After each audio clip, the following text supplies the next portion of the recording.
Hi friends, പവിത്രം സീരിയലിൻ്റെ 33ാമത്തെ എപ്പിസോഡിലേക്ക് എല്ലാവർക്കും സ്വാഗതം. അങ്ങനെ രാത്രിയാകുമ്പോൾ ഗൗരിമോളെ വീടിൻ്റെ തിണ്ണയിൽ വിക്രം ഇങ്ങനെ ഇരിക്കുകയാണ് കേട്ടോ. ആ സമയത്ത് ഷീല വന്നിട്ട് ചോദിക്കും, വെള്ളം കുടിക്കുന്ന ശീലം ഉണ്ടോ രാത്രി?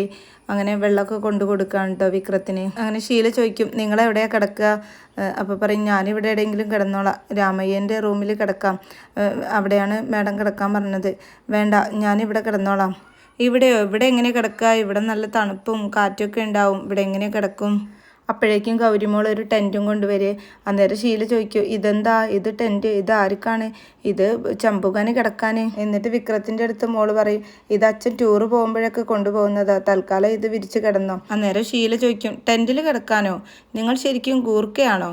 അതെ, ഞാൻ ഗൂർക്കയാണെന്ന് വിക്രം പറയാണ്. അപ്പോൾ ഗൗരിമോൾ ചോദിക്കും, ഗൂർക്കയോ? അതെന്താ? അന്നേരം വിക്രം പറയാം, അതൊരു ജോലിയാണ്. അതെന്ത് ജോലിയാ? ഗൂർക്കകളുടെ കയ്യിലെ എപ്പോഴും ഒരു കത്തി ഉണ്ടാവും. ഗുക്രി എന്നാ കത്തിക്ക് പറയുക. എനിമീസ് വരുമ്പോഴേ ആ കത്തി എടുത്ത് ഓടിക്കാനാണ് പതിവ്.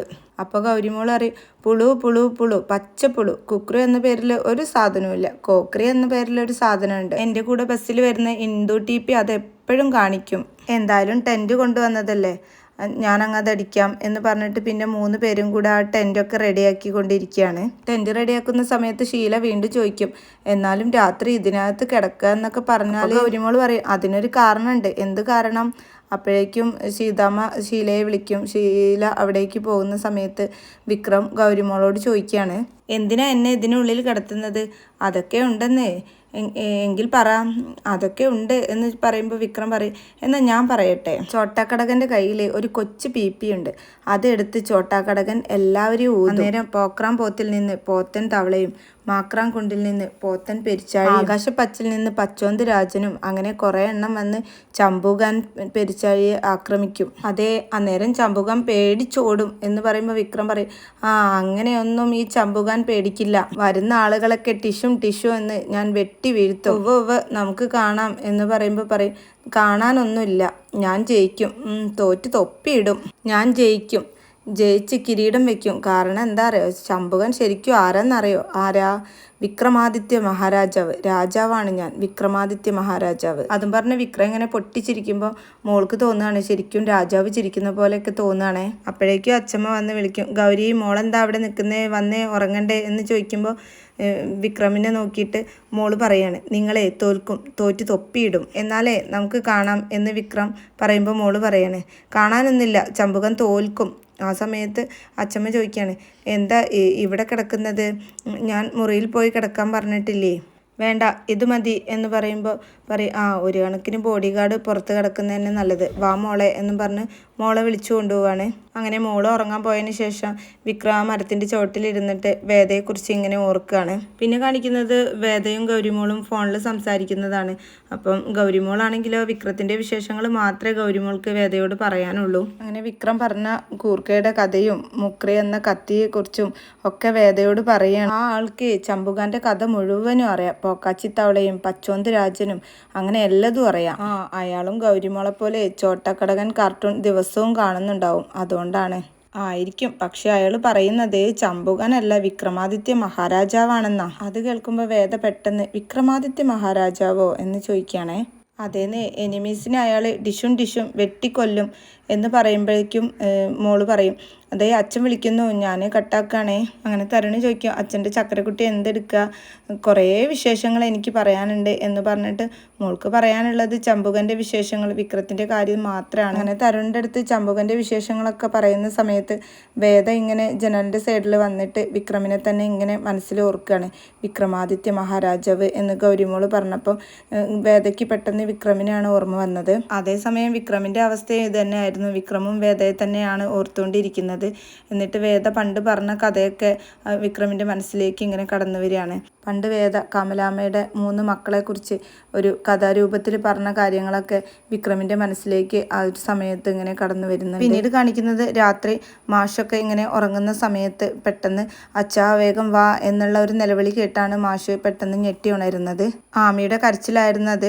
അങ്ങനെ അരവിന്ദേട്ടൻ പെട്ടെന്ന് ഓടി വന്നിട്ട്, എന്താ മോളെ, എന്താ എൻ്റെ മോൾക്ക് പറ്റിയത് എന്നൊക്കെ പറഞ്ഞ്, ആമിയാണെങ്കിലോ ആ ഒരു സമയത്ത് സമയത്ത് ഇങ്ങനെ പേടിച്ച് കട്ടിലിൻ്റെ മൂലക്കിലിരുന്ന് പേടിച്ച് വിറച്ചിരിക്കുകയാണ്. അങ്ങനെ അരവിന്ദേട്ടൻ വന്നിട്ട് ചോദിക്കും, എന്താ മോളെ, എന്താ എൻ്റെ മോൾക്ക് പറ്റിയത് എന്ന് ചോദിക്കുമ്പോൾ ആമി ഇങ്ങനെ പേടിച്ച് വിറച്ചിട്ട് പറയും, ഇവിടെ കുറേ പേരുണ്ടായിരുന്നു, അതിൽ 2 പേർക്ക് തലയില്ല, അവരെൻ്റെ നേരെ വന്നിട്ട് എൻ്റെ കഴുത്തിന് പിടിച്ചു എന്നെ കൊല്ലാൻ നോക്കി. അത് കേൾക്കുമ്പോൾ അരവിന്ദേട്ടൻ വേഗം ആമിയെ പിടിച്ച് എഴുന്നേൽപ്പിച്ചിട്ട് പറയും, മോൾ എണീക്ക്, എൻ്റെ മോൾക്ക് ഒന്നുമില്ല കേട്ടോ എന്ന് പറഞ്ഞ് കട്ടിലിൽ കൊണ്ടുപോയി കിടത്തുമ്പോൾ ആമി വീണ്ടും പറയും, അച്ഛ പോവല്ലേ അച്ഛ, എനിക്ക് പേടിയാണ്, അച്ഛൻ എൻ്റെ കൂടെ ഇരിക്കണേ, അച്ഛൻ ഉറങ്ങില്ലേ, അച്ഛൻ ഉറങ്ങിയ അവരിനിയും വരും എന്ന് പറയുമ്പോൾ അരവിന്ദേട്ടൻ പറയും, ഇല്ല അച്ഛൻ ഉറങ്ങില്ല, അച്ഛൻ മോളുടെ കൂടെ തന്നെ ഉണ്ട്.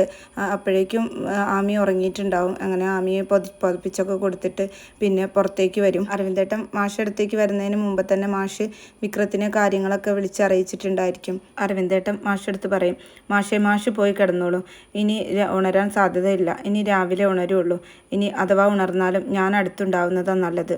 ഇതത്ര വലിയ അസുഖമൊന്നുമല്ല മാഷേ, ചെറുപ്പത്തിൽ ഉള്ളിൽ തട്ടിയ എന്തോ ഒരു പേടിയാണ്, ഇടയ്ക്കൊക്കെ ഇങ്ങനെ വരും, അല്ലാതെ പേടിക്കാൻ മാത്രമൊന്നുമില്ല, സ്വപ്നം കണ്ടതിൻ്റെ അല്ലാതെ വേറൊന്നുമല്ല. അരവിന്ദേട്ടൻ ഇങ്ങനെയൊക്കെ മാഷെടുത്ത് പറയാൻ കാരണം വിക്രമിന് വേണ്ടിയിട്ട് അരവിന്ദേട്ടൻ ആമിയെ ആലോചിച്ചതാണല്ലോ.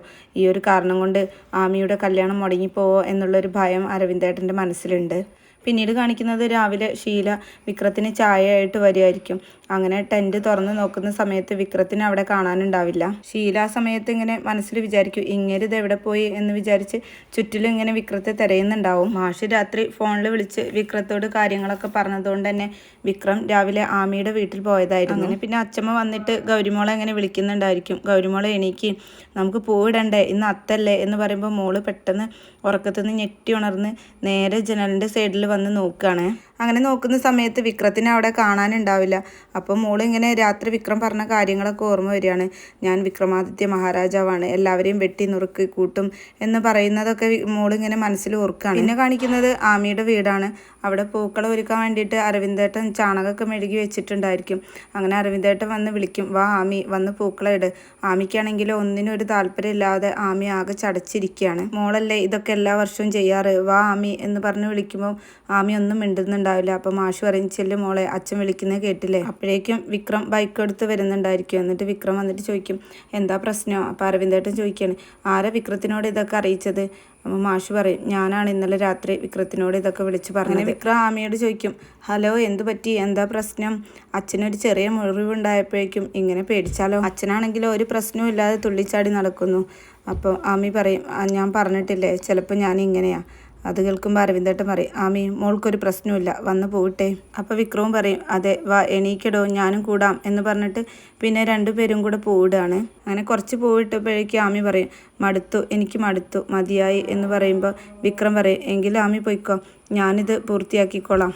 അങ്ങനെ അരവിന്ദേട്ടൻ ആമിയെ റൂമിൽ കൊണ്ടുപോയി കിടത്തുന്ന സമയത്ത് മാഷ് വന്നിട്ട് വിക്രത്തിനോട് ചോദിക്കും, വിക്രം നിനക്ക് പോവേണ്ടേ? അപ്പോൾ വിക്രം പറയും, ആ കുട്ടി സ്കൂളിൽ പോകുമ്പോഴേക്കും എത്തിയാൽ മതി. അങ്ങനെ പൂവിടാൻ മാഷും സഹായിക്കുകയാണ്. ആ സമയത്ത് മാഷ് ചോദിക്കുന്നുണ്ട്, ആമിയെ പറ്റി നിൻ്റെ മനസ്സിലെന്താ എന്ന് വെച്ചാൽ അരവിന്ദൻ്റെ ഉള്ളിൽ മറ്റു ചില തോന്നലുകളുണ്ട്, നിനക്ക് ആമിയായിട്ട് വല്ല അടുപ്പമോ മറ്റോ. അത് കേൾക്കുമ്പോൾ വിക്രം പറയാണ്, അച്ഛൻ അങ്ങനെയാണോ എന്നെ മനസ്സിലാക്കിയത്? വേദയല്ലാതെ മറ്റൊരാൾക്ക് എൻ്റെ മനസ്സിൽ സ്പേസ് ഉണ്ടെന്ന് അച്ഛൻ വിചാരിക്കുന്നുണ്ടോ? അത് ആമിക്കറിയോ? തീർച്ചയായിട്ടും ഞാനെല്ലാം അവളോട് അതേപ്പറ്റി സംസാരിച്ചിട്ടുണ്ട്. മാഷ് പറയും, അത് മതി, പെൺകുട്ടികളുടെ മനസ്സാ, പ്രത്യേകിച്ച് ഇങ്ങനെ ഒരു അവസ്ഥയിൽ അവരുടെ ഉള്ളിൽ എന്താ സംഭവിക്കുന്നതെന്ന് പ്രവചിക്കാൻ പറ്റില്ല. അവളുടെ ഒരു നല്ല സുഹൃത്താവുന്നതിൽ തെറ്റില്ല, അതിനപ്പുറം അവൾക്കൊരു പ്രതീക്ഷ നൽകരുത്. മാഷ് അങ്ങനെയൊക്കെ പറയുമ്പോൾ വിക്രം പറയും, ഒരിക്കലും ഇല്ല അച്ഛാ, എനിക്കറിയാം ഏതളവിൽ നിർത്തണമെന്ന്. പിന്നെ ഇനി അരവിന്ദേട്ടന് അങ്ങനെ വല്ല വിചാരം ഉണ്ടെങ്കിൽ അത് അച്ഛൻ തിരുത്തിയാൽ മതി. അതും പറഞ്ഞുകൊണ്ട് അവരിങ്ങനെ പോടുന്ന സമയത്ത് വിക്രം പറയും, എത്രയോ കാലമായി നമ്മൾ ഒരുമിച്ച് പോയിട്ടിട്ട് അല്ലേ എന്ന് പറയുന്ന ആ ഒരു സീനോട് കൂടിയിട്ടാണ് കേട്ടോ ഈ ഒരു എപ്പിസോഡ് അവസാനിക്കുന്നത്.